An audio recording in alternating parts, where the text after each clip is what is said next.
오늘 우리에게 주신 하나님 말씀은 사도행전 1장 6절에서 8절 신약 185쪽입니다. 그들이 모였을 때에 예수께 여쭈어 이르되 주께서 이스라엘 나라를 회복하심이 이때이니까 하니 이르시되 때와 시기는 아버지께서 자기의 권한에 두셨으니 너희가 알 바 아니요 오직 성령이 너희에게 임하시면 너희가 권능을 받고 예루살렘과 온 유대와 사마리아와 땅 끝까지 이르러 내 증인이 되리라 하시니라. 아멘. 1737년 12월 2일 존 웨슬리는 미국 인디언들에게 선교하던 2년 4개월의 모든 사역을 접고 영국으로 귀국하는 배에 오릅니다. 그렇게 돌아오는 항해 중 어느 날 일기에는 이렇게 적었습니다.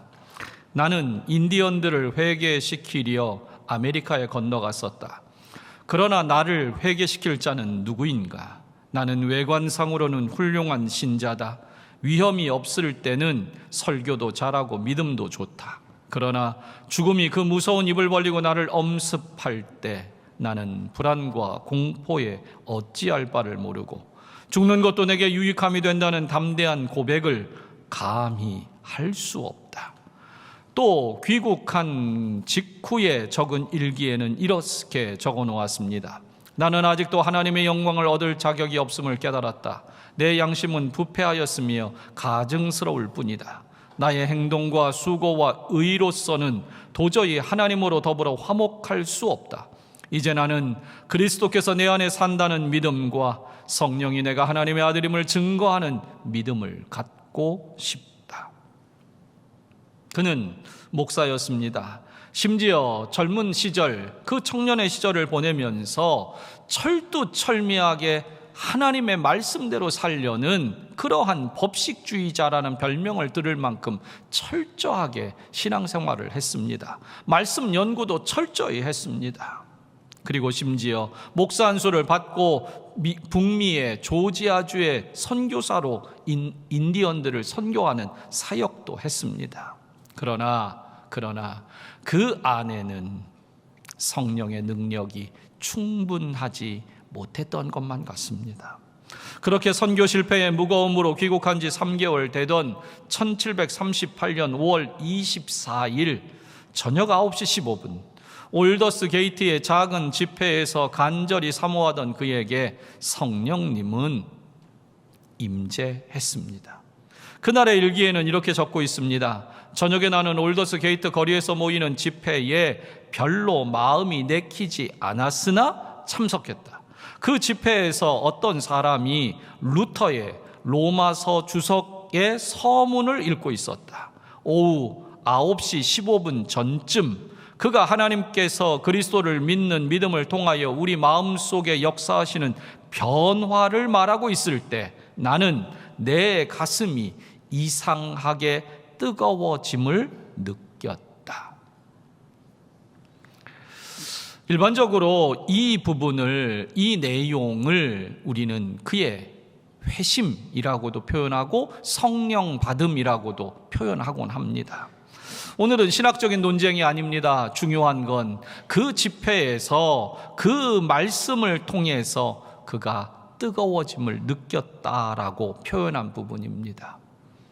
우리 한글로는 뜨거웠다라고 뜨거움이라고 번역을 해놓았는데 영어로 된 그의 일기의 원문대로 본다면 웜스라는 영어 단어를 썼습니다. 그야말로 웜스는 뜨거움으로 번역하기보다는 따뜻함, 따스함으로 번역하는 게 더 적절할 것 같습니다.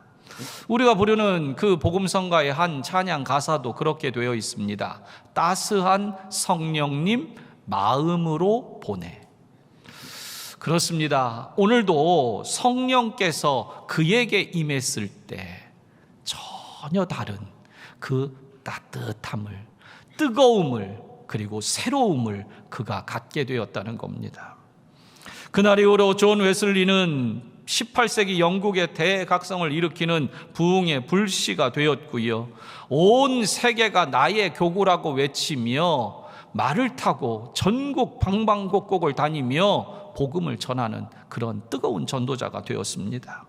그가 그렇게 될 수 있었던 모든 출발은 오직 성령의 임재였습니다.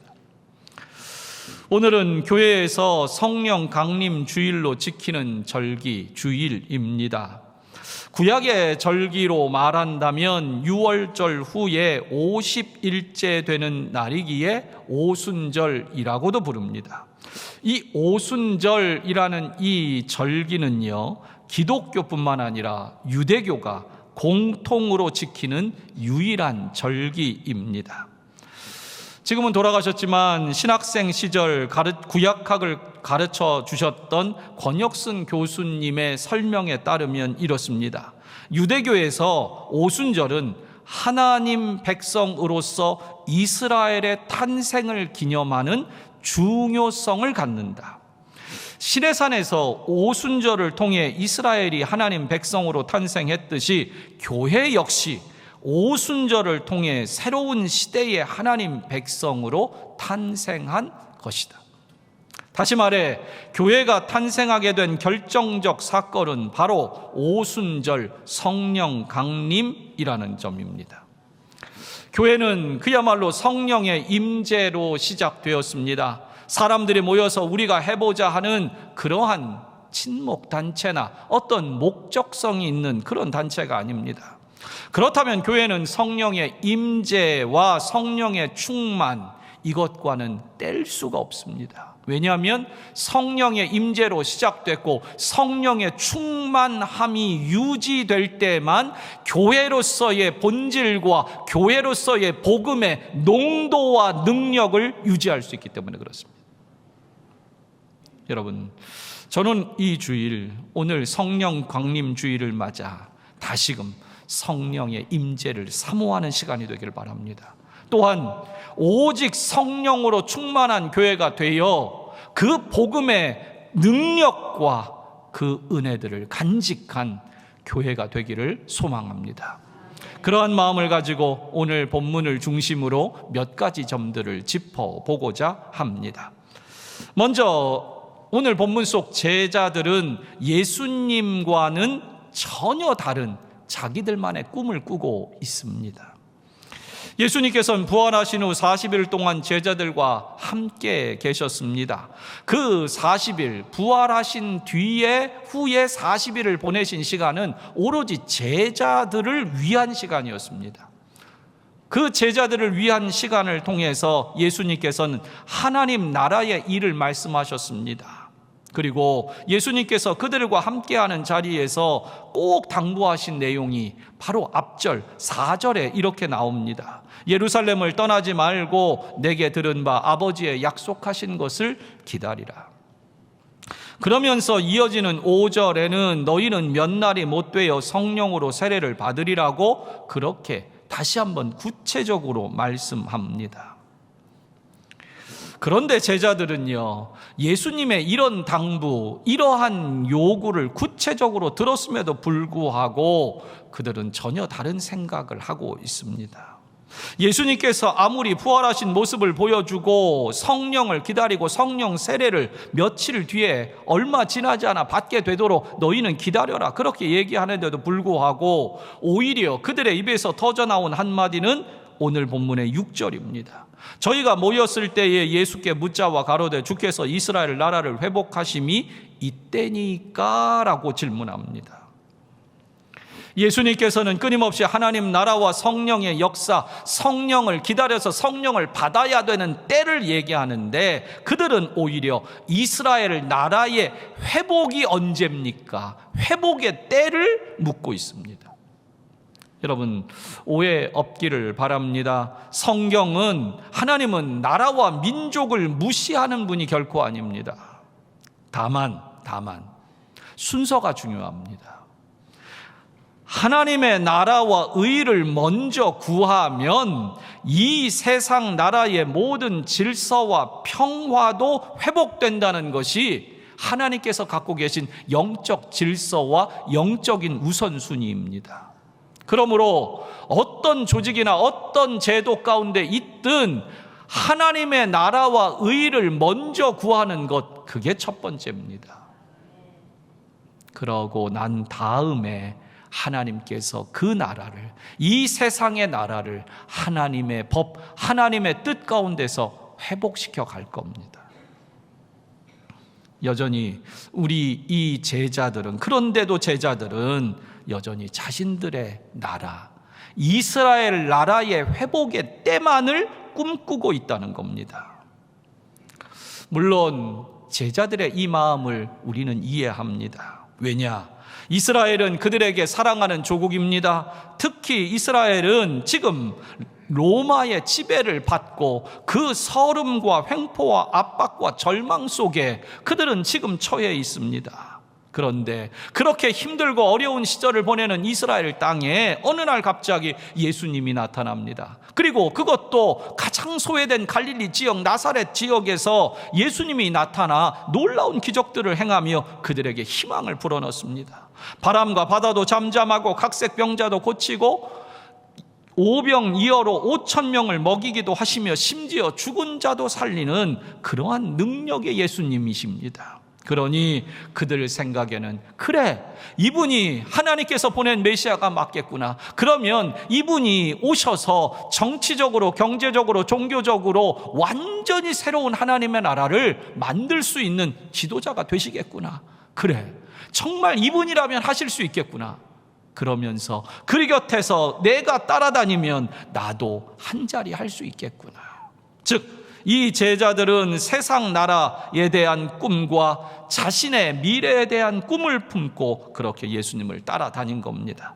그런데 그 어느 날 예수님께서 너무도 무력하게 십자가에 못 박혀 돌아가셨습니다. 그것도 이제 무르익은, 사역이 무르익은 때에 이제 예루살렘에 마지막 올라가시겠다고 하십니다. 그 마지막이라는 단어 속에는 제자들이 생각하는 겁니다. 이번에 다 새롭게 바꾸시겠구나.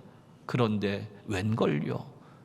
그 마지막이라고 당부하고 결심했었던, 그래서 행차도 하고 많은 환호도 받았건만 예수님은 오히려 그 주간에 십자가에 무력하게 달려 죽으십니다. 그러자 그 예수님이 달려 죽으신 모습을 본 제자들의 꿈은 산산조각납니다. 하지만 사흘 만에 예수님께서 부활하시자 제자들의 마음 더 격양됩니다. 야, 정말 이제 부활하신 예수님께서 이제야말로 뭔가 하실 수 있겠구나라는 꿈을 꿉니다. 그런데 여전히 제자들은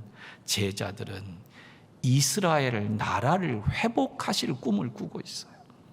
40일간 예수님이 제자들과 함께 있었음에도 불구하고 성령을 받으라고 하나님 나라를 말씀하고 그렇게 하나님의 복음에 대해서 얘기하는데도 불구하고 여전히 이 제자들은 다른 꿈, 이스라엘 나라를 회복하는 때가 언제인지를 꿈꾸고 있다는 겁니다.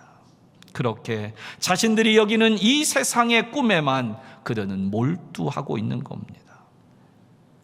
여러분, 이 제자들의 모습 속에 우리들의 모습을 봅니다. 예수 그리스도를 믿는다고 하지만, 주님을 따른다고 하지만 우리는 여전히 내 때는 언제입니까? 하나님, 예수님, 내가 언제 성공할까요? 우리 집은 언제 좀 잘 살게 될까요? 내 인생은 언제쯤 펴질까요? 아니, 우리 교회는 언제쯤 부흥할까요? 우리는 끊임없이 이 세상에 속한 것들이 어느 때 될 것인가 우리의 꿈만을 날마다 얘기합니다. 그렇게 자신의 꿈, 이 세상 나라의 꿈만 간직한 제자들에게 예수님은 7절에 답변합니다. 이르시되 때와 시기는 아버지께서 자기의 권한에 두셨으니 너희가 알 바 아니요라고 얘기합니다. 예수님은 그들의 꿈이나 바람이 필요 없다고 말씀하시는 게 아닙니다. 다만 그 모든 일을 이루시는 분이 하나님이시니 너희는 하나님의 때와 주권을 믿으라는 겁니다. 믿으라는 거예요. 여기 오늘 조금 더 설명을 드려봅니다. 오늘 성경에 시간을 표현하는 단어는 크로노스와 카이로스 그리고 호라라는 세 종류의 단어 표현이 있습니다. 호라라는 단어는 요한복음에서만 예수님의 때를 특별히 지칭하는 단어로 사용되었기 때문에 일반적으로 쓰는 단어는 아닙니다. 일반적으로 쓰는 단어는 크로노스와 카이로스라는 두 단어를 통해 이 세상에서 우리들이 사용하는 두 종류의 시간 개념을 표현합니다.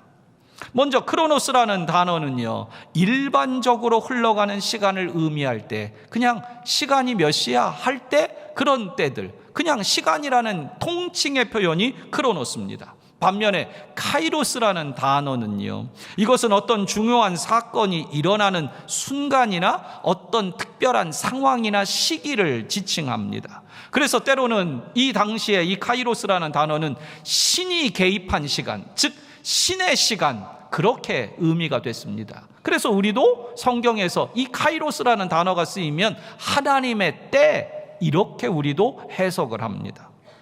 그런데 이 크로노스와 카이로스라는 시간을 지칭하는 두 단어, 이 세상에 흘러가는 이 시간을 지칭하는 두 단어가 오늘 본문 7절에 다 나옵니다. 오늘 본문 7절에 우리 한글로는 때라고 표현되어 있는데 이 때라는 단어가 헬라어로 보면 크로노스입니다. 그리고 뒤에 나오는 시기라는 단어는 헬라어로 카이로스입니다. 즉, 이 세상에 흘러가는 시간이 되었건 어떤 특별한 사건이나 어떤 때라는 어떤 의미 있는 시간이 되었건 이 모든 시간은 누구의 권한에 있느냐? 아버지의 권한에 있다는 겁니다. 지금 예수님은 그 모든 인생의 시간, 때를 정하시는 분이 하나님이시다. 너희는 회복의 때를 궁금해하고 살지, 그렇게 끊임없이 세상의 나라의 것들을, 세상의 시간들만 계산하고 살지. 그런데 걱정하지 말아라. 세상에 흘러가는 시간이 되었던, 아니면 특별한 어떤 때가 되었던 그 모든 시간의 주인은 누구시다? 하나님 아버지시다. 그러니 너희는 걱정하지 말아라 라는 얘기입니다. 그래서 예수님은 너희의 알 바가 아니다라고 그렇게 표현하는 겁니다.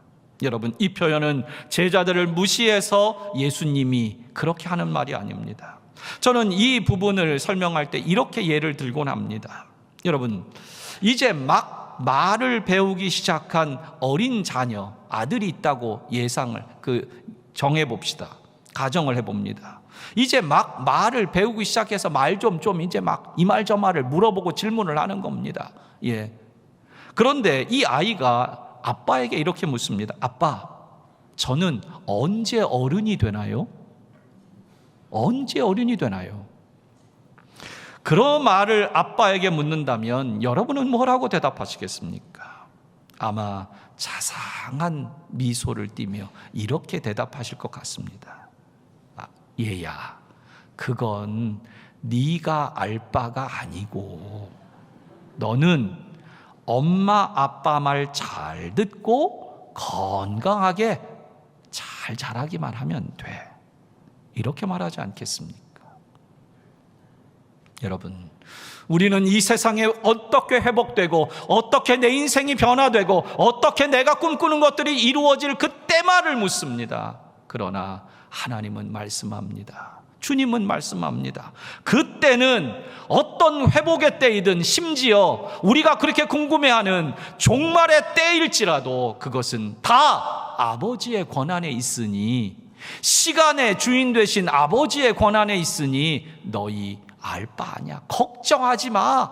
그건 하나님이 언제나 너희에게 가장 선하게 이루실 거야. 그러니 걱정하지 말고 오직 오늘 말씀에 성령을 받아라.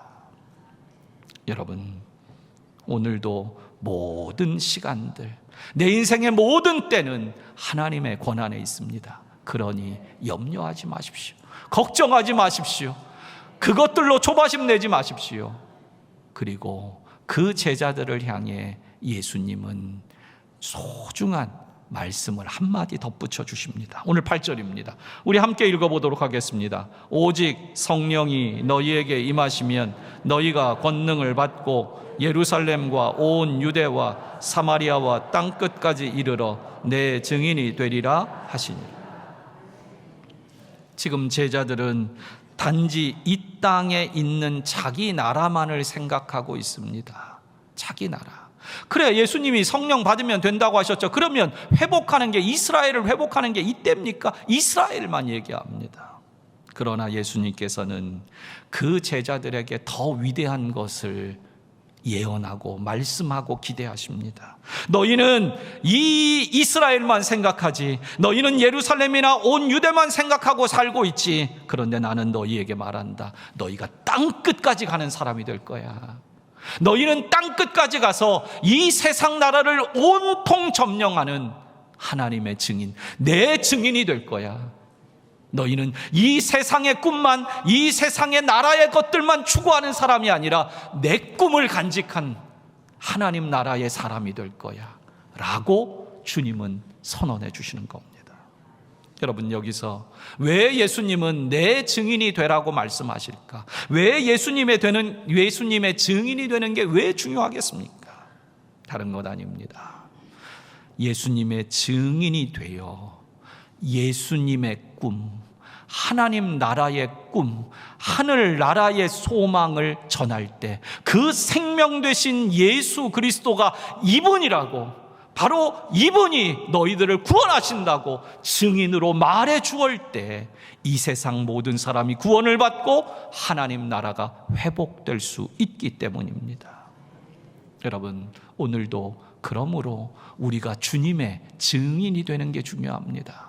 생명의 주님이며 구원의 주님이며 더불어 부활의 주님이십니다. 그리고 하나님 나라의 주인 되십니다. 그 주님의 증인이 되어야 한다는 겁니다. 그런데 오늘 본문 속에 증인이 되리라라고 오늘 말씀한 부분을 조금 더 우리에게는 주목해 볼 필요가 있습니다. 이 증인이 되리라라는 말은 두 가지 문법적인 시제가 함께, 시제가 함께 들어가 있습니다. 하나는 시간상으로는 미래의 일입니다. 그래서 미래 시제입니다. 그리고 동시에 이것은 명령형으로 주어졌습니다. 명령형으로. 일종의 그것을 사역을 해야 된다라는 사역 명령형, 이렇게도 문법적에는 설명이 되어 있습니다. 즉, 증인이 되리라라는 건 미래에 벌어질 일입니다. 성령을 받은 뒤에 벌어질 일입니다. 계속해서 미래적으로 이어갈 일입니다. 한 번에 다 성취되는 게 아니라 계속해서 이루어질 일입니다. 그런데 그것은 동시에 명령입니다. 명령. 즉, 그렇게 본다면 증인이 되리라라는 말은 그냥 성령만 받으면 자동적이고 일률적으로 증인이 된다는 말이 아니라는 점입니다. 분명히 내가 그 미래에 그 일을 해야 한다는 겁니다. 사역으로 해야만 그것이 명령으로 우리에게 주어지고 적용이 된다는 겁니다. 그렇다면 예수님께서 왜 이렇게 명령으로 우리에게 요구하실까? 저 같으면 너희 성령 받으면 모두 다 증인이 된다, 이렇게 그냥 선언해 버릴 것 같습니다. 그게 쉬울 것 같습니다. 그런데 명령형으로 미래에 그렇게 되어야 한다, 될 것이다, 이 이중적인 의미를 다 담고 있습니다. 저는 묵상하며 이렇게 정리합니다. 여러분, 성령이 임하고 성령을 받은 이후에 우리의 삶이 중요합니다. 여러분, 하나님에게는 신격이 있습니다. 그런데 하나님은 신격만 가지고 계신 것이 아니라 인간이 가지고 있는 인격을 그대로 우리에게 대하십니다. 하나님께서 만약에 신격으로 우리를 대한다면 우리는 피조물밖에 안 돼요. 명령만 받아서 그냥 그대로 하나님이 움직여 가시는 대로만 움직여야 됩니다. 그런데 우리를 하나님은 인격을 주셨어요. 그리고 우리에게 그 인격적으로 우리에게 요구하십니다. 바로 그것이 성령을 받은 이후의 삶입니다. 여러분, 성령을 받은 다음에, 성령을 받으면 모두 다 증인이 될까요? 만약에 성령을 받은 이후에 내가 예수 그리스도를 안 믿겠다고 예수 그리스도를 거부하면 가능할까요? 그렇지 않을 겁니다. 성령을 받은 이후에도 나는 얼마든지 주님을 거부할 수 있는 그 결정력이 우리에게 있어요. 그러므로 주님은 우리에게 명령으로 하시는 겁니다. 너희가 성령을 받은 후에 증인이 되어야 한다. 증인으로 살아야 한다. 그렇게 너희의 인격과 의지적인 순종으로 그것을 감당해내야 한다는 겁니다.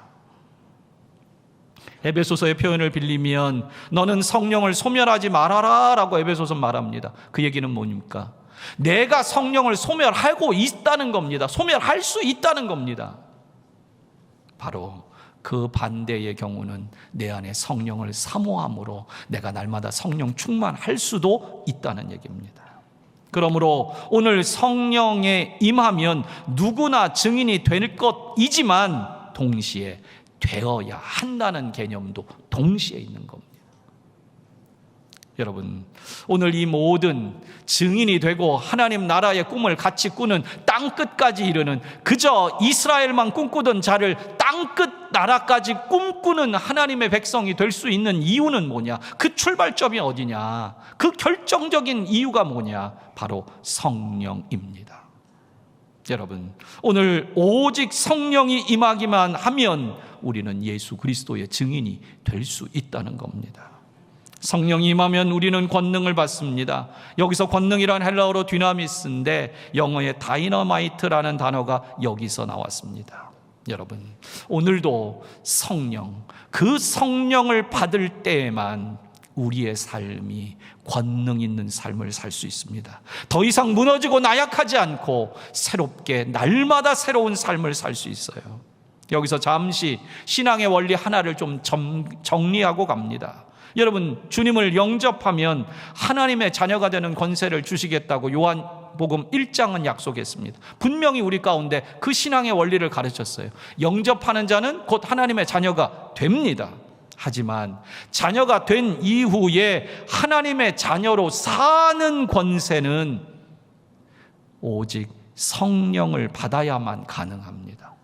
왜냐하면 자녀가 되었어도 내 안에 성령으로 충만하지 못하면, 내가 인격적이고 의지적으로 성령님께 순종하고 따라가지 않으면 결국 내 권능으로만 사는 거거든요.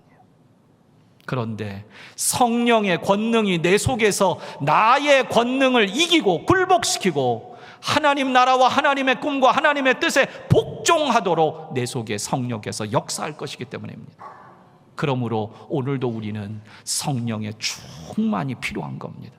성령이 충만하지 않을수록 여전히 내 권능이 내 속에서 살아있어요.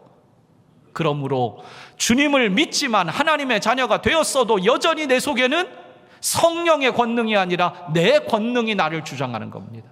그래서 우리가 넘어지는 거예요. 여러분, 그렇다면 오늘 한 가지 마지막 대답뿐입니다. 우리에게는 오직 성령의 충만뿐입니다. 말씀을 맺습니다. 여러분, 오늘도 우리의 삶 가운데 가장 중요한 것은 오직 성령입니다. 예수님께서는 그 회복, 이스라엘 땅을 목적하고 꿈꾸는 그 제자들에게 너희 그런 거 너희 신경 쓰지 마. 어느 때든지 하나님이 다 해주실 거니까 너희는 먼저 그의 나라와 그의 의를 구해. 그러려면 오직 성령 받아. 성령의 권능이 너희 안에 가득해서 너희는 이제 더 이상 이 세상 나라가 아니라 땅끝까지 이르러 내 증인 돼야 돼. 사랑하는 성도 여러분, 오늘도 예수 그리스도의 증인 되십시오. 그 증인 되려면 오직 성령 받는 것뿐입니다. 성령의 권능이 내 안에 가득하고 역사할 때만 주님의 증인으로 쓰임 받을 수 있습니다. 오늘도 내 권능 아니라 성령의 권능이 내 안에 가득하길 바라며 오늘도 주님 앞에 나아가는 오늘의 절기가 되기를 축복합니다. 기도하겠습니다.